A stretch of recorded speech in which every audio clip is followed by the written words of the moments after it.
देखिए भाई, आ गए हैं आपके मॉडल सेट का लास्ट पार्ट, यानी पार्ट 5 हम इसको नाम दिए हैं। और ये लास्ट पार्ट है, इसमें आपको सारे 5 नंबर के क्वेश्चंस का सॉल्यूशन देखने को मिलेगा। तो स्टार्ट करते हैं एक छोटा सा इंट्रो के बाद।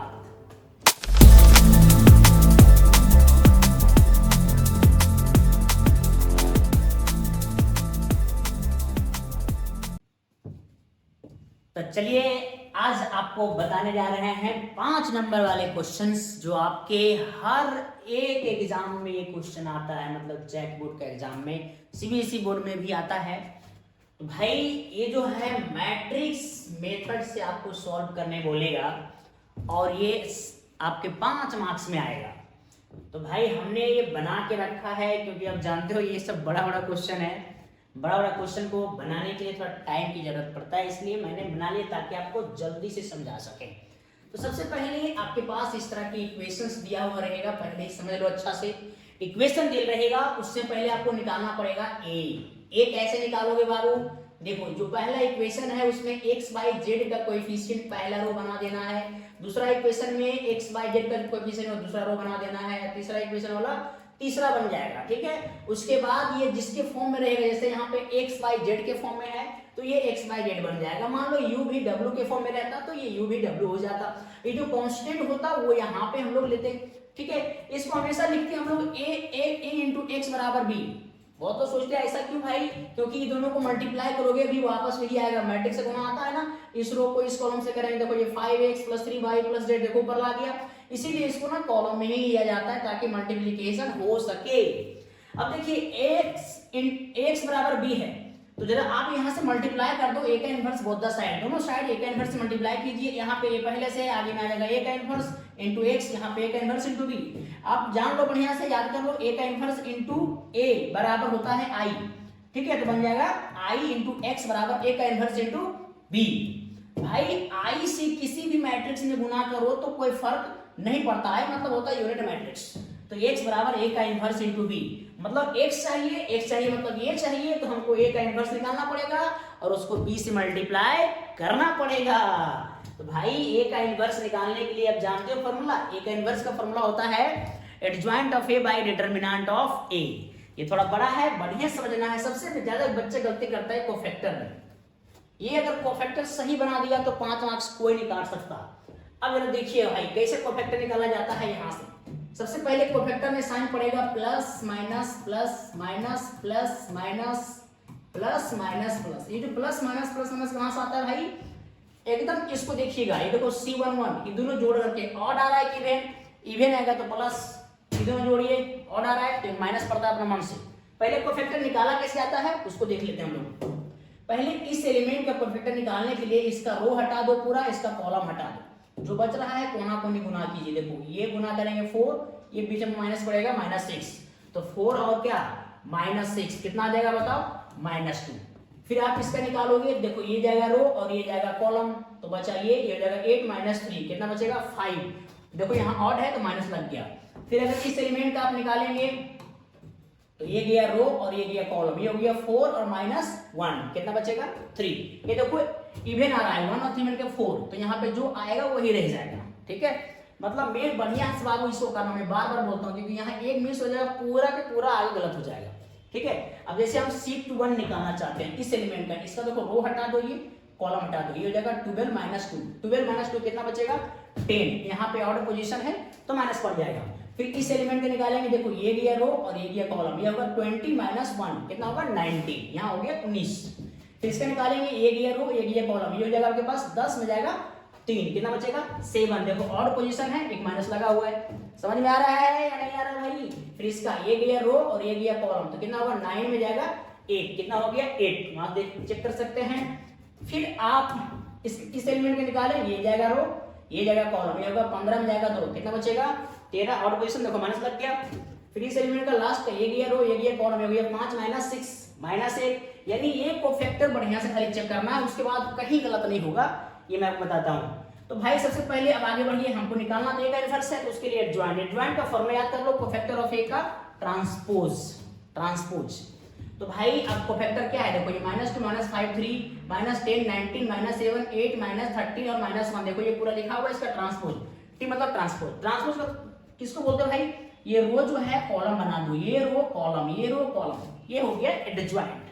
अब आपको निकालना है डिटरमिनेंट। डिटरमिनेंट देखो अगर जब कोफैक्टर निकाल के बैठ चुका है बाबू, कोफैक्टर निकाल के बैठ चुका है, तब कैसे निकालते हैं डिटरमिनेंट। जैसे R1 से अगर आप एक्सपेंड करते हो तो R1 वाला जितना भी कोफैक्टर आया है उसके इस एलिमेंट से मल्टीप्लाई कर दीजिए। जैसे मान लो हम R1 से एक्सपेंड करेंगे तो 5 इंटू देखो हो जाएगा ये, फिर 3 इंटू हो जाएगा ये, 1 इंटू हो जाएगा ये। क्यों होता है पता है ना, कि जैसे हम सॉल्व कर देते हैं, इसको लेते हैं रो कॉलम हटाते हैं, ये निकालते हैं ना, कोफैक्टर ही होता है। इसे देखो यहाँ हम लिख चुके हैं, अगर आपको यहाँ पे दिक्कत है तो लिख दिए A1 C1 plus A12 C12 plus A13 C13, मतलब जो एलिमेंट ले रहे हैं उसी का कोफैक्टर। C1 A12 है तो C12 हो गया, A13 हो गया C13 हो गया, मतलब जिस रो से करेंगे उसी रो वाला कोफैक्टर से मल्टीप्लाई करोगे, जिस कॉलम से करोगे उसी कॉलम वाला कोफैक्टर से मल्टीप्लाई करोगे, ठीक है। तो देखो सॉल्व करेंगे इसको, देखो आगे ये माइनस कितना -22, ये हो गया इसका डिटरमिनेंट। नेक्स्ट आगे देखिए, अब ये है आपके पास A का इनवर्स फॉर्मूला आपके पास है ना, ये देखो ये adjoint of A by determinant of A। अभी आपने देखा, देखो आपके पास ये था एडजॉइंट, देखो यहाँ पे एडजॉइंट था, ये लपाट वहां हम लिख रहे हैं, यहाँ पे लिखे, फिर ये हो गया आपका डिटरमिनेंट। भाई ये क्या कि बायस को रखे, माइनस को अंदर भेज देंगे, माइनस को अंदर भेजोगे तो जो जो माइनस दिख रहा है वो प्लस हो जाएगा, जो प्लस दिख रहा है वो माइनस हो जाएगा, ठीक है। यहाँ से तुमको मिल गया A का इनवर्स, आपको चाहिए x, x का मतलब होता है A का इनवर्स इंटू B, तो A का इनवर्स तुम्हारा ये हो गया और B का पार्ट तुम्हारा ये हो गया। भाई ये मैट्रिक्स का गुना है, तो ये आप बाहर कर सकते हैं, बाहर क्योंकि अंदर भेजोगे तो कैलकुलेशन और बड़ा हो जाएगा, 1/22 बाहर रह जाएगा। फिर इस रो को इस कॉलम से गुना करते हैं, देखो ये इससे होगा इंटू बीच प्लस, फिर ये इससे, फिर ये इससे, मतलब इसको इससे करेंगे आगे बढ़ जाएंगे ससर जाएंगे, इसको इससे करेंगे मैंने आगे बढ़ेंगे सर जाएंगे, मतलब ये इससे, फिर ये इससे, फिर ये इससे, बीच प्लस प्लस। देखो ये सारा पार्ट हम वही करके रखे हैं यहाँ पे थोड़ा टाइम बचाने के लिए। फिर इस रो को इस कॉलम से करेंगे, यहाँ पे लिख दिए भाई, ये इस रो को इस कॉलम से करेंगे, यहाँ रख दिए। फिर जोड़ घटाव करो जरा इसको, देखो हमने जोड़ घटाव किया था, इतना आया था। अब देखो ये बाई में जो है आपके पास 22 है, तो ये 22 जो सब के नीचे भेज दो, यहाँ यहाँ यहाँ गया, यहाँ गया, यहाँ गया, तो जहां जहां जो कटना था कट रहा है, थोड़ा बड़ा बड़ा वैल्यू आ गया। हालांकि इतना बड़ा इक्वेशन आपके एग्जाम में हो सकता नहीं आएगा, और इससे सिंपल भी आ जाएगा, कैलकुलेशन कट सकता है, हमने चेक किया था नहीं कट रहा था, ठीक है। ऐसे आप भी बनाइएगा, चेक करिएगा, कोई दिक्कत हो तो बताइएगा। x का देखो मान ये हो गया, y का मान ये हो गया, z का मान ये, देखो डिफाइन कर लेंगे हम लोग।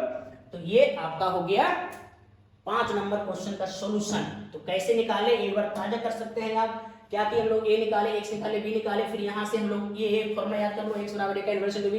a का इन्वर्स हम लोग कैसे निकाल रहे हैं समझ सकते हो। देखो यहाँ पे अगर a का इन्वर्स क्या होता है, फॉर्मूला x बराबर a का इन्वर्स इंटू b, फिर ये हो गया आपके पास x, फिर यहाँ से हम लोग सोल्व करते गए, यहाँ से x y z का मान मिल चुका है, ठीक है। नेक्स्ट क्वेश्चन ये देखो, मैक्सिमम मिनिमा का क्वेश्चन है, find the maximum and minimum value of this. देखो बाबू आगे जो दिया हुआ है ये बड़ा पार्ट है 0,3, ये क्लोज इंटरवल में दिया हुआ है। इसमें बोला जाता है जो मैक्सिमम वैल्यू बोला है मिनिमम, ये बुक में लिखा रहता है, लेकिन इसका शुद्ध नाम जो होगा वो होगा absolute maximum value, absolute maximum and absolute minimum. जब आपके पास यहाँ पे दिया हुआ रहेगा इंटरवल क्लोज में तब। तो भाई ये निकाला कैसे आएगा, ये सबसे आसान टॉपिक है एब्सोल्यूट मैक्सिमम और एब्सोल्यूट मिनिमम का। पहले करते क्या है, आपके पास जो फंक्शन दिया हुआ उसको हम डिफरेंशिएट करेंगे, जाने दो पावर आगे आएगा, पावर में घटेगा। देखो ये डिफरेंशिएशन में किसी को परेशानी नहीं होना चाहिए, ये डिफरेंशिएशन किया हूं यहाँ तक आया है। उसके बाद निकालते हैं क्रिटिकल पॉइंट। क्रिटिकल पॉइंट मतलब होता है f' बराबर 0, ठीक है।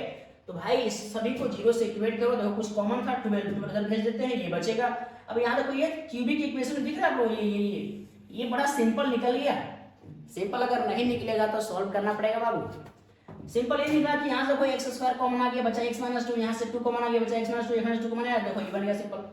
लेकिन अगर सिंपल ना निकलता तो ये क्यूबिक इक्वेशन सोल्व करना पड़ता आप लोगों को। क्यूबिक कैसे सोल्व करते हैं जानते हो, नहीं जानते हो तो बताना, उसको भी बता दिया जाएगा। तो यहाँ से देखो दोनों को 0 से इक्वेट करेंगे, इसको भी और इसको भी। पता है x² -2 ये पॉसिबल नहीं होगा, क्योंकि किसी का स्क्वायर कभी नेगेटिव नहीं होता है प्यारे।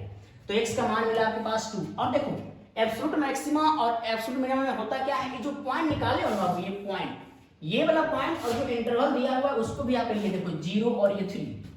अब करना क्या है, जो आपके पास एफ दिया हुआ है, देखो ये एफ दिया हुआ है, इसमें सारा वैल्यू ये 2, 0 और 3 सबके सब इसमें रख दो। देखो पहले हम 2 रखे हैं, जहां जहां 1 से देखो 2 डाल दी, देखो जहां जहां 1 से वहां वहां 2। फिर इसको हम लोग सॉल्व कर रहे हैं, मेरे पास आया -39। फिर हम पुट करेंगे 0 सॉल्व करेंगे, देखो ये बचे 25 के बचेगा डायरेक्ट, देखो ये क्योंकि सारा पार्ट इधर 0 हो जाएगा। फिर हम रखेंगे 3 रखेंगे, वो सॉल्व करो भाई, हम तो सॉल्व किए, देखो कैलकुलेशन कैसे से किया हुआ है। फिर इसको सॉल्व किया हम लोग, कितना आया 16, ठीक है 16 आया। तो सबसे ज्यादा वैल्यू कौन है, क्या है, जरा चेक करो आपके पास 3 वैल्यू आया है, ये दूसरा ये और तीसरा ये, तो सबसे ज्यादा आ गया है 25, यानी हो गया एब्सोल्यूट मैक्सिमम वैल्यू 25। किस पॉइंट पर आया है, 0 पर। अब एब्सोल्यूट मिनिमम वैल्यू कितना है भाई, -39, किस पॉइंट पर, 2 पर। तो ये आपका आंसर हो गया। कितना आसान क्वेश्चन था। अगर आपके पास अभी कुछ अलग रहता, ये इंटरवल नहीं मिल रहा था, तो हम लोग क्या करते हैं, नंबर लाइन में पुट करते हैं या डबल डिफरेंशियल करते हैं। लेकिन ये क्वेश्चन था एब्सोल्यूट मैक्सिमा और एब्सोल्यूट मिनिमा का। अगर कोई दिक्कत होगा बताइएगा। नेक्स्ट क्वेश्चन देखिए, बोलता है find the shortest distance between the following pairs of lines. देखो ये भी इस तरह के क्वेश्चंस भी आपको हमेशा 5 मार्क्स में आते हैं। ये जो आपके पास दोनों जो लाइन दिया हुआ है, ये कार्टेशियन फॉर्म में दिया हुआ है। कार्टेशियन फॉर्म से शॉर्टकट भी हम लोग निकाल सकते हैं वेक्टर फॉर्म, लेकिन हम पूरे प्रोसेस से आपको बता रहे हैं कि वेक्टर फॉर्म कैसे निकाला जाता है।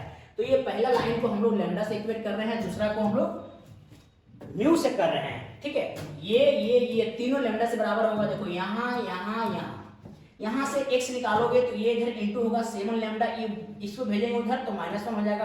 ये देखो x मिल गया, फिर यहाँ से y ये मिल जाएगा, यहाँ से z ये मिल जाएगा। फिर आपका जो वेक्टर फॉर्म होता है वो होता है ये वाला पार्ट। देखो ये x वेक्टर r बराबर xi cap plus yj cap plus zk cap. तो x आप समझ सकते हो, ये तुम्हारा x है, ये तुम्हारा y है, ये तुम्हारा z है। देखिए यहाँ पे x आ गया, यहाँ पे y आ गया, यहाँ पे z आ गया, ठीक है। अब इसमें करना क्या है कि जिसमें लैम्डा है उसको एक जगह, जिसमें लैम्डा नहीं है उसको एक जगह लिखिए। देखो ये इसमें लैम्डा नहीं है तो -i कैप दोनों में जाएगा, -i कैप -j कैप और -k कैप, देखो शुरू में ले लिए हम लोग। फिर जिसमें लैम्डा है उसको लैम्डा बाहर ले लो, बचेगा 7i कैप, बचेगा -6j कैप और बचेगा 1k कैप, ठीक है बाबू। अब इसको बोलते हैं पोजीशन वेक्टर, जिसको हम लोग a1 से रिप्रेजेंट कर रहे हैं। इसको बोलते हैं हम लोग डायरेक्शन वेक्टर। डायरेक्शन वेक्टर मतलब डायरेक्शन रेशियो से हो सकता है, डायरेक्शन कोसाइन से हो सकता है। इसको हम b1 मान रहे हैं। इसी प्रकार हमने इसको म्यू माना है और यहां से हम कन्वर्ट कर रहे हैं। ये जो फॉर्म आया हुआ है ये वेक्टर फॉर्म है, वेक्टर फॉर्म वो ऊपर वाला दिख रहा है वो कार्टेशियन फॉर्म है। कहा कि ये बाबू ये भी म्यू से इक्वेट हुआ, ये म्यू से इक्वेट हुआ, ये भी म्यू से इक्वेट हुआ, यहां से x मिला, यहां से y मिला, यहां से z मिला। ये आपका वेक्टर फॉर्म का ये दिख रहा है आपको, xi cap plus yj cap plus zk cap. x का मान यहां रख दिए, y का मान यहां रख दिए, z का मान यहां रख दिए हैं। फिर जिसमें म्यू नहीं है उसको पहले रहे, देखो इसमें म्यू नहीं यहां से यहां तक, और जिसमें म्यू है बाहर करेंगे तो क्या बचेगा, देखो यहाँ पे कुछ नहीं 1 बचेगा, यहाँ बचेगा -1, यहाँ बचेगा 1, तो ये हो जाएगा पूरा के पूरा a2, ये हो जाएगा पूरा के पूरा b2, ठीक है। आपको ज्यादातर एग्जाम में क्वेश्चन रहता है, क्वेश्चन देते हैं डायरेक्ट वेक्टर फॉर्म में, ये देखो ये दोनों यहाँ, तो आपको निकालना है शॉर्टेस्ट डिस्टेंस, ज्यादातर इसमें रहता है। लेकिन और इस थोड़ा सा बड़ा दे दिया, कोई बात नहीं, इतना कर लो। उसके बाद जो इसका फॉर्मूला है उस फॉर्मूला के अकॉर्डिंग काम करते हैं। देखो इसका फॉर्मूला बाबू ये देखो, ये याद कर लो बढ़िया से कि शॉर्टेज डिस्टेंस का फॉर्मूला क्या होता है, a2 - a1 dot b1 cross b2 bye b1 cross b2 का मैग्नीट्यूड। एकदम बढ़िया से माइंड में सेट कर लीजिए, a2 - a1 dot b1 cross b2 bye b1 cross b2 का मैग्नीट्यूड। अब आप नोटिस कीजिए कि a1 b1 a2 b2 की किसको माने थे, आप समझ सकते हैं। यहाँ वाला पार्ट तुम्हारा क्या था a1, यहाँ वाला पार्ट क्या था b1, यहाँ वाला पार्ट क्या था a2, यहाँ का पार्ट क्या था b2। देखो ये वही मान यहाँ पे हम फिर से रखे हैं। देखो ये हो गया a1, ये हो गया a2, तो हमको निकालना है पहले a2 - a1 मतलब घटा, इसको इससे माइनस करेंगे। देखो ये क्योंकि माइनस माइनस प्लस हो जाएगा ना, फिर इसको इससे माइनस करेंगे, ये होगा, इसको इससे माइनस करेंगे, ये होगा, मतलब मैंने माइनस कर दिया, ये आ गया a2 - a1 वेक्टर। अब है ये तुम्हारा था वेक्टर b1, देखो याद कर लो यहाँ पे कहाँ पे माना था b1, देखो ये है b1 7 - 6 और 1, देखो वही चीज लिखे यहाँ पे हम लोग 7 - 6 प्लस 1 हो गया। फिर ये वेक्टर b2 हो गया, हमको चाहिए b1 cross b2, b1 cross क्या चाहिए बाबू b2। बढ़िया से एक बार इस क्वेश्चन को अच्छा से कीजिए क्योंकि हमेशा ये आता है और आते ही रहेगा, जितना इंपॉर्टेंट है ये क्रॉस कैसे निकालते हैं b1 क्रॉस b2। पहले यहाँ लिखिए i कैप j कैप ये कैप, पहला जो वेक्टर दिया बाबू इसका जो कोएफिशिएंट है देखो ये 7 - 6 और ये 1 पहले ले लो, फिर 1 -2 और 1 बाद में ले लो।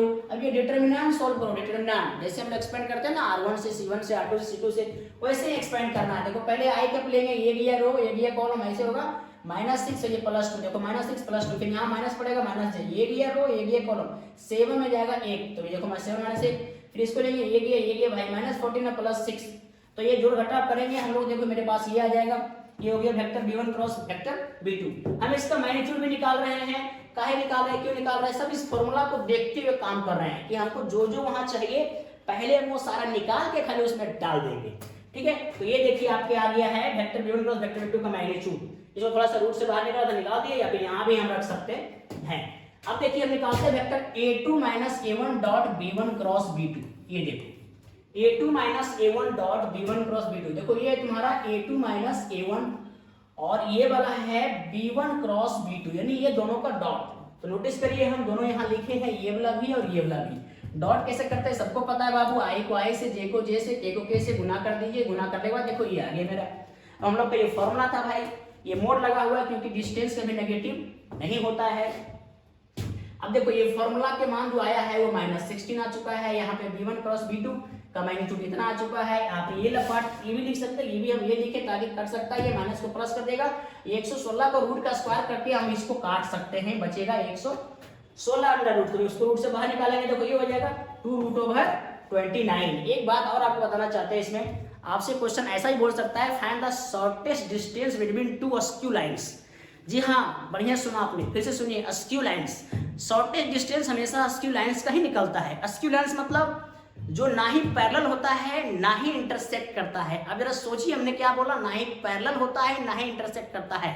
ऐसा पॉसिबल कब हो सकता है, जब वो दोनों डिफरेंट प्लेन पर होगा, एक इस पर होगा एक इस पर होगा, तो ना ही पैरेलल होगा ना ही इंटरसेक्ट करेगा, तभी उसका शॉर्टेस्ट वाला डिस्टेंस निकालेंगे। ये जो सबसे कम वाला डिस्टेंस, ये भी बात बोल सकता है कि find the shortest distance between the two askew lines, SKEW askew lines. याद रखेंगे ये भी बात, ठीक है। नेक्स्ट क्वेश्चन पर हम बात करते हैं। जितने भी क्वेश्चन हो रहा है वो सब 5 नंबर के क्वेश्चन हो रहा है। बस बच्चे कमेंट कर रहे थे कि सर LPP का क्वेश्चन पर बताइए, जब 5 मार्क्स में आता है। जी हाँ आता है और आएगा, बहुत इंपॉर्टेंट होता है भाई। तो हमने देखो बनाया है, बना के भी रखा है ताकि आपको जल्दी जल्दी बन सके और आप बढ़िया से समझ सके। जहाँ दिक्कत होगा जरूर बताएंगे, क्योंकि हम आप ही जीते हैं बाबू, अदरवाइज जीने का मकसद नहीं है। चलिए अब आ जाइए, ये solve the following LPP by graphical method. देखो मिनिमाइज बोल सकता है, मैक्सिमाइज बोल सकता है, कुछ बोल सकता है। दो पार्ट्स दोनों में से कोई बोल सकता है, या तो मैक्सिमाइज बोलेगा या तो मिनिमाइज बोलेगा। ये जो है आपके पास पूरा प्रोग्राम बना हुआ रहता है। देखो ये पूरा प्रोग्राम बना के दे दिया आपके पास, ठीक है। इस प्रोग्राम का सॉल्यूशन करेंगे, सबसे ज्यादा वैल्यू निकालने वाले और सबसे कम वैल्यू निकालने वाला। तो भाई करेंगे क्या, सबसे पहले ये जो है मैक्सिमाइज मिनिमाइज, ये है मालिक, ये इसका यूज बाद में होता है, ठीक है। अब ये जितने भी आपके पास यहाँ सब्जेक्ट टू, देखो लिखा हुआ सब्जेक्ट टू कॉन्स्टेंट, अभी क्या लिखा होता है सब्जेक्ट टू कॉन्स्टेंट्स, तो भाई उसको हमें सबसे पहले उतारना है। जितना भी इन इक्वेशन ये दिख रहा है आपको पास, ये तीनों, ये जितना भी इन इक्वेशन है सबको इक्वेशन पहले बना दो। एकदम आंख मूंद के बढ़िया से एकदम आराम से सुनो। जितना इन इक्वेशन है, जितना इन इक्वेशन है, देखो 1 2 3, ठीक है। सभी को क्या करना है, इक्वेशन पहले बना देना है एकदम, क्योंकि 5 मार्क्स उठाना है बाबू। अगर नहीं उठाया ऊपर लग कसम, बिना उठाए आपको छोड़ेंगे नहीं, हम उठाना पड़ेगा आपको, ठीक है। सबसे पहले हमने क्या किया, इन इक्वेशन को इक्वेशन यहाँ बनाया, यहाँ बनाया, बना दिया है, ठीक है। उसके बाद जरा देखिए कैसे ग्राफ बनाते हैं। एक बार x का मान 0 लीजिए, y मिलेगा। देखो इसमें x का मान 0 लेंगे तो 2y बराबर कितना हो जाएगा 40, तो y का मान 20, तो डायरेक्ट निकाल दिए बाबू, तो ये पॉइंट हो गया 0,20। दूसरा हम y का मान 0 लेंगे, x मिलेगा 40,0।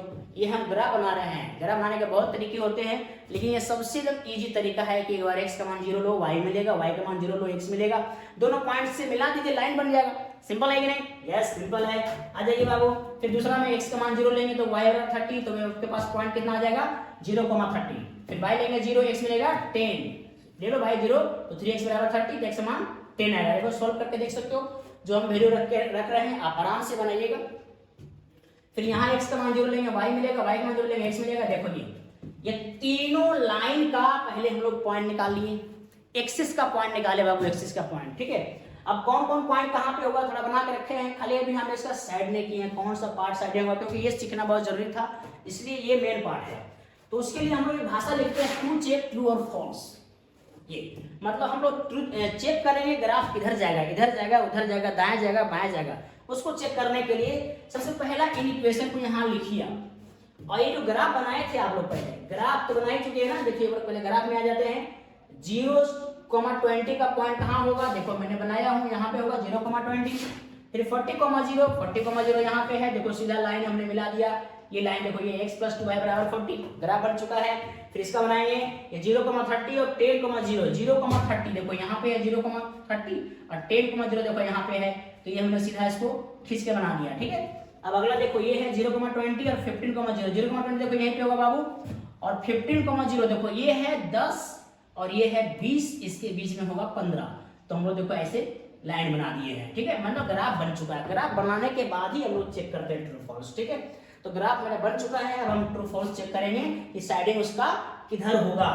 तो पहला हम लोग ये इक्वेशन उतार रहे हैं बाबू, और इसमें हम लोग पुट करेंगे पहला 0,0। अब बहुत से बोलते हैं 0,0 ही क्यों।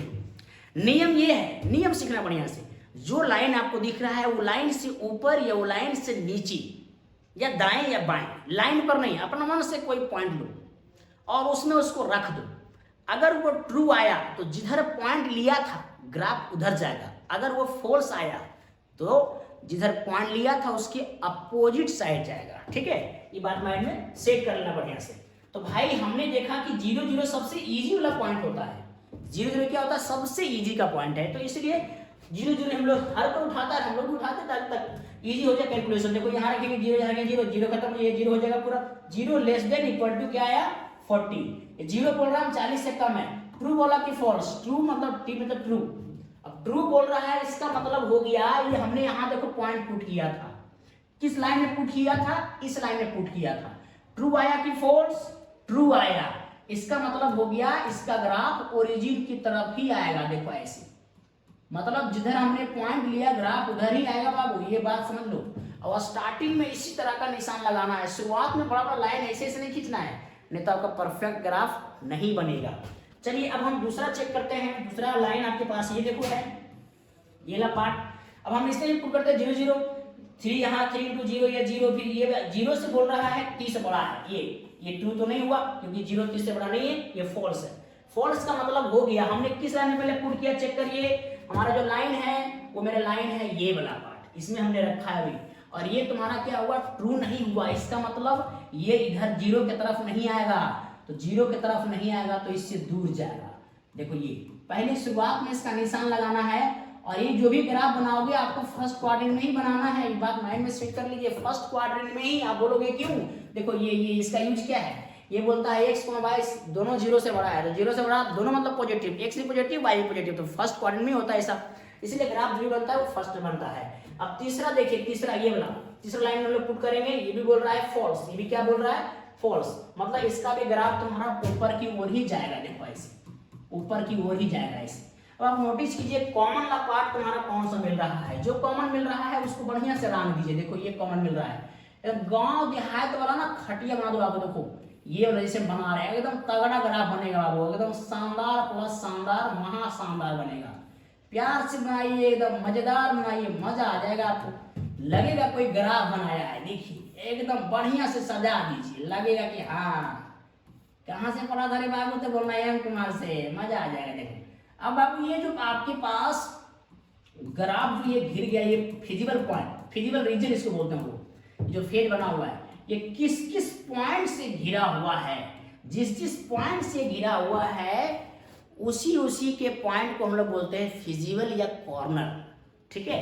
फिजिबल या कॉर्नर पॉइंट। भाई आप नोटिस करिए, नाम दे देता हूं मैं। ये हो गया A, ये हो गया B, ये हो गया C, ये हो गया D, ऐसे। तो सारे पॉइंट्स आपको पता होने चाहिए। अगर पता नहीं है तो पता करना पड़ेगा। जैसे हमको पॉइंट A चाहिए, पॉइंट A निकालने के लिए ये ला पॉइंट, हमको ये लाइन और ये लाइन सॉल्व करना पड़ेगा। ये लाइन की इक्वेशन क्या है, 3x + y = 30, और ये लाइन की इक्वेशन है आपके पास x + 2y = 40। देखो हमने सॉल्व किया हूं। टू फाइंड पॉइंट यहाँ A लिख सकते हो। अब L1 और L2 को सॉल्व, देखो नाम दे दिए हम सबका L1 L2 L3। तो ये देखो तुम्हारा L1 हो गया, x + 2y = 40, ये हो गया L2। अब यहाँ से x y निकालना है, सब कुछ जानता है, सोल्व करना है ये सब। देखो इसमें 2 से इंटू कर दे ताकि ये 2y हो जाएगा, कट जाएगा तुम्हारा। इसमें 1 से करेंगे, देखो ये इक्वेशन पहला वाला है, ये L1 है, ये L2 है। देखो घटा दो, माइनस माइनस माइनस, देखो ये तुम्हारा सारा पार्ट कट जाएगा, ये बचेगा -5x, ये घटा होगा -20, ये माइनस माइनस कट जाएगा, x का मान 4 आ गया। देखो x निकल गया। अब पुट कीजिए x का मान 4 इन इक्वेशन नंबर 1 में, 1 या 2 में कहीं रख सकते हैं आप। देखो x + 2y = 40 है, तो इसमें x का मान 4 रखेंगे, 2y = 40, तो ये घटेगा 36 हो जाएगा, ये 2 से डिवाइड करेंगे 18 हो जाएगा। तो ये पॉइंट तुम्हारा आ गया 4,18, यानी यहाँ पे आ गया आपके पास 4,18। आप यहाँ पे शो कर दीजिए, ठीक है। अब हम पॉइंट बी निकालने जा रहे हैं। पॉइंट बी हम कैसे सोल्व करेंगे बताओ? ये हम सोल्व करेंगे इस लाइन L2 और L3 को। देखो हम इसको इधर सोल्व किए हैं, यहाँ पे लिखिए आप सोल्विंग इक्वेशन L2 और L3। ये हो गया तुम्हारा L2, ये हो गया L3। इसमें तुम्हारा y को मिलाना होगा, इसमें 3 से गुना करो, इसमें 1 से गुना करो। 3 से गुना करोगे देखो 9x + 3y = 90। इसमें 1 से करेंगे कोई फर्क नहीं पड़ेगा, माइनस कर देंगे ऐसे, तो ये कट जाएगा, ये बचेगा 5x, ये बचेगा 30x का मान मिल गया 6। फिर पुट कीजिए x = 6 in equation number L2 में या L3 में, जो दोनों को सोल्व किए उसी में रखना है। तो x का मान रख देते हैं, देखो यहाँ पे 3x + y = 30, तो x का मान यहाँ रख देंगे, 18 हो जाएगा। ये y इतना, y का मान तुम्हारा आ गया 12। तो अब देखो पॉइंट मिल गया तुम्हारे पास b, ये हो गया 6,12। मतलब आपने 2 पॉइंट निकाल चुका है, एक b, ये आया आपके पास 6,12, ये ला पॉइंट, ठीक है। ये ला पॉइंट तुम्हारे पास जो आ गया है वह है 6,12। देखो 6,12, ये है बी। अब सी देखो पता है, ये है तुम्हारा, सॉरी ये है सी, ये है 15,0 और ये है डी, ये है तुम्हारे पास 14,0। मतलब जितना भी पॉइंट्स था वो सब पॉइंट हम लोग निकाल चुके हैं। तो ये सारे पॉइंट्स को देखो बोलते हैं फिजिबल और कॉर्नर पॉइंट। मेरा पॉइंट ए कितना था जरा आप देख सकते हो, ए मेरे पास जो था ये था मेरे पास 4,80। देखो यहाँ लिख देना आपको 4,80। बी कितना आया था? बी है तुम्हारे पास 6,12। हम जगह छोड़ दिए थे ताकि लिखने के बाद करेंगे। सी का पॉइंट्स कितना है आप चेक कर लीजिए। सी का पॉइंट्स है 15,0, तो यहाँ डाल दीजिए आप 15,0। एंड डी का पॉइंट्स कितने हैं? डी का पॉइंट्स है 40,0, तो यहाँ पे आ जाइए आप 40,0। देखो सारा पॉइंट निकल गया बाबू। थोड़ा ये बड़ा है लेकिन बहुत आसान है प्यारे, अच्छा से सीखना है। धैर्य से 1 से 2 बार बढ़िया से देख लो, माइंड में सेट कर लो, एकदम पक्का इसमें 5 मार्क्स उठाओगे आप लोग, ठीक है। ये चारों पॉइंट्स मेरा मिल गया है। अब आ गया मालिक के पास। यहाँ मिनिमाइज बोल रहा है, मिनिमाइज बोले चाहे मैक्सिमाइज बोले, कुछ बोले फर्क नहीं पड़ता। सबसे पहले ये जो दिया हुआ है इसमें अब सारे पॉइंट्स रखेंगे। देखो हम लोग नाम रख देते पहले से। देखो ए बी सी डी जितना भी पॉइंट्स आया हुआ है सारा पॉइंट्स को आपको इसमें रख देना है। एक्स का मान पहले देखो 4 लेंगे, फिर 18 लेंगे, वाई का मान सोल्व करेंगे, देखो इतना आ गया। फिर हम लोग बी का पॉइंट रखेंगे, देखो यहाँ तो इतना आ जाएगा। फिर हम लोग सी रखेंगे, देखो इतना आ गया है। डी रखेंगे तो इतना आ गया। चेक करो सोल्व करके, सही लिखा है गलत लिखा हुआ है चेक कर सकते हैं आप। जो सबसे कम वैल्यू आया है वो हो गया मिनिमाइज वैल्यू। आप नोटिस कीजिए सबसे कम वैल्यू तो कौन सा तुम्हारा है? सबसे कम वैल्यू तुम्हारे पास इसमें कौन सा है? ये वाला। सबसे ज्यादा वैल्यू कौन सा है? 800। हालांकि आपका एग्जाम में ये पूछा है केवल बाबू, ये मैंने एक्स्ट्रा ये भी लिख चुका हूँ इसमें लिखा हूँ कि क्वेश्चन में मैक्सिमाइज भी बोल सकता है, मिनिमाइज भी बोल सकता है, हम दोनों का काम कर दे रहे हैं। मैक्सिमाइज पूछेगा तो आपको एग्जाम में ये लिखना है कि मैक्सिमाइज वैल्यू हो गया आपके पास इतना और मैक्सिमाइज पॉइंट हो गया इतना। मतलब इस पॉइंट पर सबसे ज्यादा वैल्यू उसको आ रहा है और इस पॉइंट पर सबसे कम वैल्यू आ रहा है। समझ में आया कि नहीं आया? ध्यान से समझिएगा बाबू। नेक्स्ट क्वेश्चन भाई प्रोबेबिलिटी का है, जरा बढ़िया समझ लो बाबू। ये ऐसा क्वेश्चन है, पता नहीं जैक बोर्ड का खानदानी क्वेश्चन है भाई। ये मतलब मैक्सिमम साल आ जाता है, ये ऐसा खतरनाक क्वेश्चन है, ठीक है। मतलब हम हर साल इसको इम्पोर्टेंट करते हैं, ये बेचारा हर साल कभी मॉडल स्टेट कभी एग्जाम में आ ही जाएगा, ठीक है। तो भाई जो क्वेश्चन है जरा पढ़ते हैं। क्वेश्चन क्या दिया हुआ? बोलता है card from a pack of 52 cards is lost. इसका मतलब 52 कार्ड में से कोई एक कार्ड खो जाता है, मतलब लॉस्ट हो जाता है। आगे बोलता है from the remaining cards of the pack, जो बचा हुआ कार्ड्स है 2 cards are drawn and are found to be both diamond. मैंने खोला के बाद में एक कार्ड लॉस्ट हो गया, उसके बाद में 2 कार्ड निकाल रहा है, वो कार्ड डायमंड है। आगे बोलता है what is the probability of the lost card being a diamond, मतलब जो खोया था वो भी डायमंड था, ऐसा क्या प्रोबेबिलिटी है। तो भाई जरा समझो, सबसे पहले नंबर ये जो लास्ट वर्ड है ना, इसी वर्ड को मेन पकड़ना है और यही लास्ट वर्ड बेस थ्योरम की ओर लेके जाता है। अगर आपसे ये वर्ड ना बोले कि लास्ट में यही कार्ड हुआ, डायमंड का ही हुआ लॉस्ट या किसी और का हुआ, ये वर्ड ना बोले तो चला जाएगा टोटल प्रोबेबिलिटी का। टोटल प्रोबेबिलिटी का अलग है, ये बेस थ्योरम का फॉर्मूला अलग है। क्या है डिफरेंस वो आप जानते हो और नहीं जानते हो तो आपको बता दिया जाएगा। फिलहाल अभी हम क्वेश्चन के लेकर के आगे बढ़ रहे हैं और आपके एग्जाम नजदीक है, सब जानता होगा हमको जहां तक अनुभव है। देखो ये बोल रहा है card from a pack of 52 card is lost, मतलब 52 कार्ड से वो कार्ड खो गया। तो भाई वो एक कार्ड पहले डायमंड की बात हुआ और किसी की बात हुआ नहीं है। तो बनाने का इसका दो तरीका है, ठीक है। पहला तरीका जो इजी है पहले मैं वही बता रहा हूँ, और दूसरा बोलेंगे तो वही हिंट कर देंगे। फिलहाल पहला जो हम बनाए हैं, बोले कि भाई इवन एक ऐसा इवेंट है जो लॉस्ट कार्ड हुआ डायमंड। यहाँ पे इवेंट दो को बनेगा, एक डायमंड का एक नॉट डायमंड का। E2 be the event lost card not diamond, मतलब E2 एक ऐसा इवेंट है जो डायमंड लॉस्ट नहीं हुआ है, क्योंकि शुरू में बोला एक कार्ड खो गया। भाई एक कार्ड जब खो गया तो पहले तो नहीं पता था ना कि क्या खोया, बाद में बोला है तो बाद पर ध्यान नहीं देना, पहले शुरू समझिए कि क्या बोला है। तो हमने यहाँ पे दो इवेंट माना है, एक E1 और दूसरा माना है E2।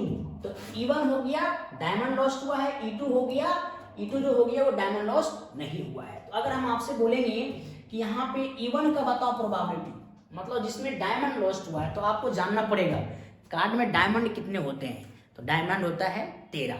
कार्ड में 4 गो शुरू होता है, स्पेड, क्लब, डायमंड, हार्ट्स। ये चीज आप माइंड में सेट करिए। अगर दिक्कत है तो थोड़ा मोड़ा, दिक्कत तो नहीं होना चाहिए, मैं क्यों बोल रहा हूँ दिक्कत, आप लोग का एग्जाम नजदीक है, बेस्ट ऑफ लक, जो हम पढ़ा रहे हैं वही एग्जाम में आ जाए, मजा प्लस मजा डबल मजा, ठीक है।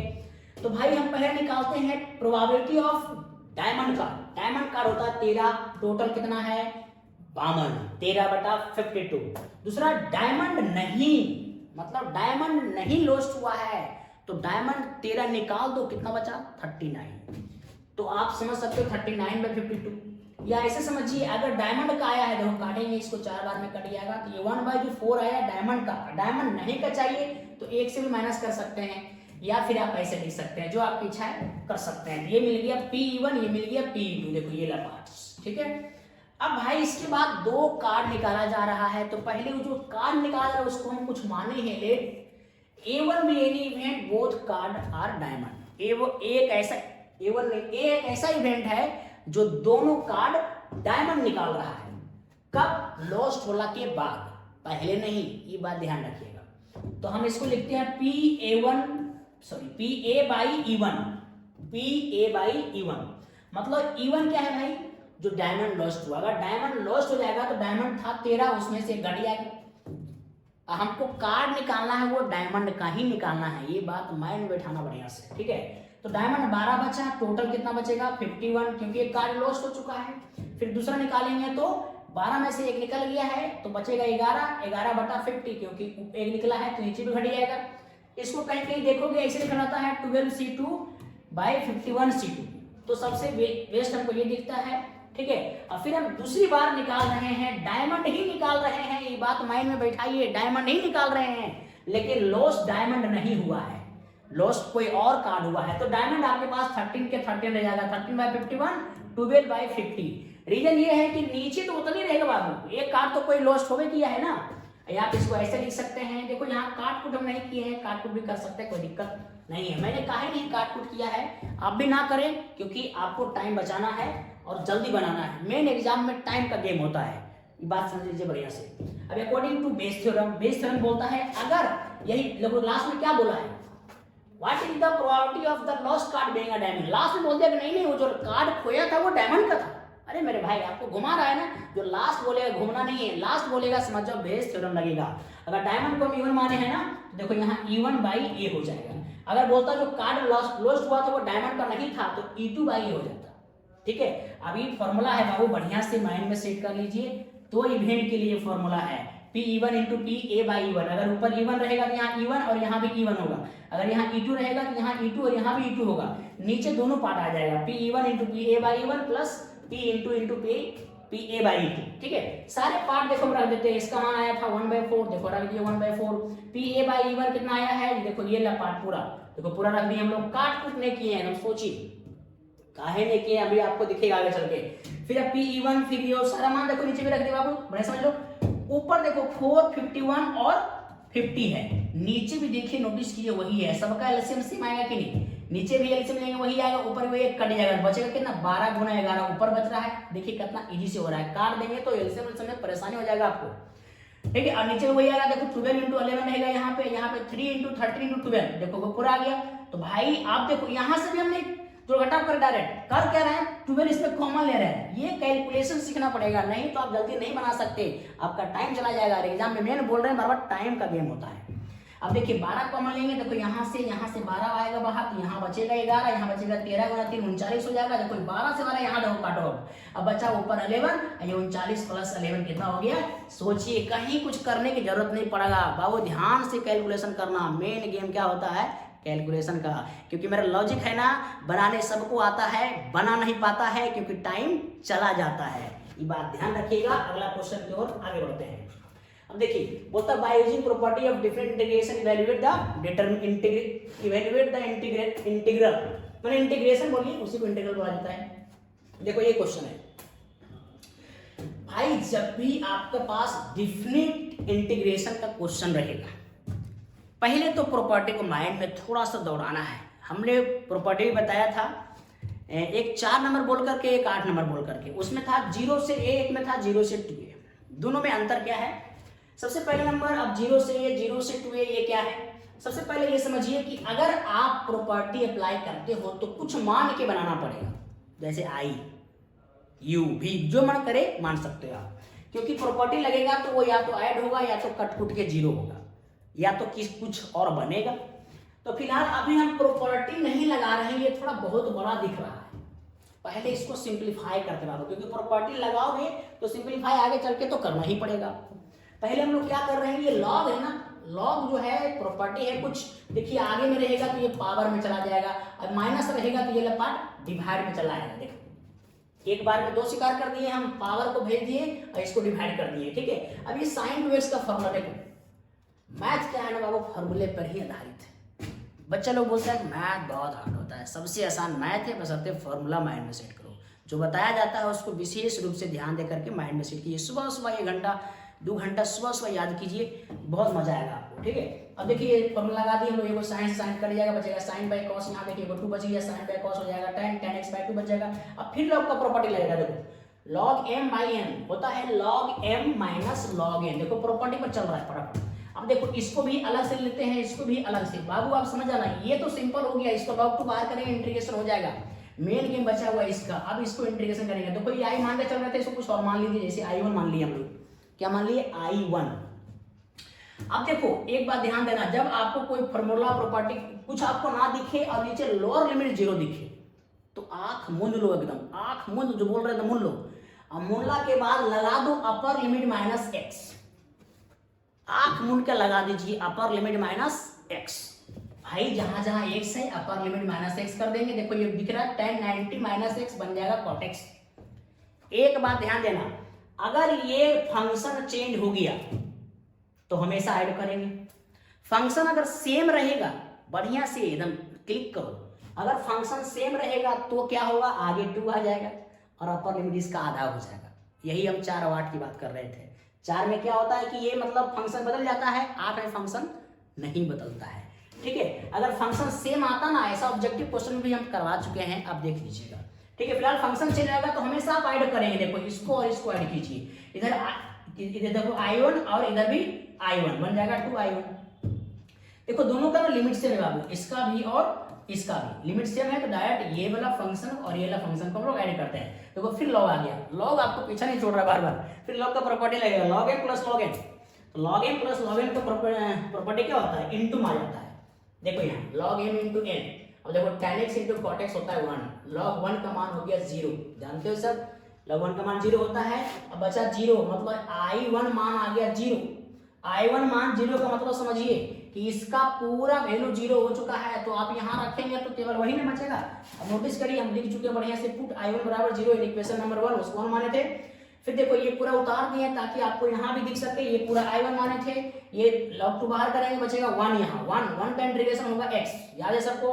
log 2 बाहर, यहाँ लगाएंगे upper limit minus lower limit, भाई ये तो पार्ट 0 हो गया, ये log 2 आगे रहेगा, ये π/2 माइनस 0 है तो π/2 को आगे कर दीजिए, तो I बराबर आ जाएगा माइनस π/2 log 2। आपका मॉडल सेट को हमने फिनिश किया। थैंक यू भाई एवं बहना, मेरे प्यारे सारे, बहुत बहुत धन्यवाद। आपने पूरा वीडियो देखा, पूरा पार्ट देखा। जो नहीं देखा है एक बार शुरू से पार्ट 1 स्टार्ट कीजिए, part 2, part 3, part 4, part 5 last तक पूरा मॉडल सेट देखिए बाबू। इसी से 90% इसी टाइप का क्वेश्चन आपको मिलेगा, ठीक है। और इसी तरह से प्यार बढ़ाते रहिए, लाइक करते रहें, सब्सक्राइब करते रहें। हमने आपके लिए मेहनत किया और थोड़ा थोड़ा लेट भी हुआ है, उसके लिए हम माफ़ी चाहेंगे आपसे। और प्यार आशीर्वाद बना के रखें, और भी आज वीडियो आपके लिए आते रहेंगे, आपके छोटे भाई के लिए आते रहेंगे। धन्यवाद।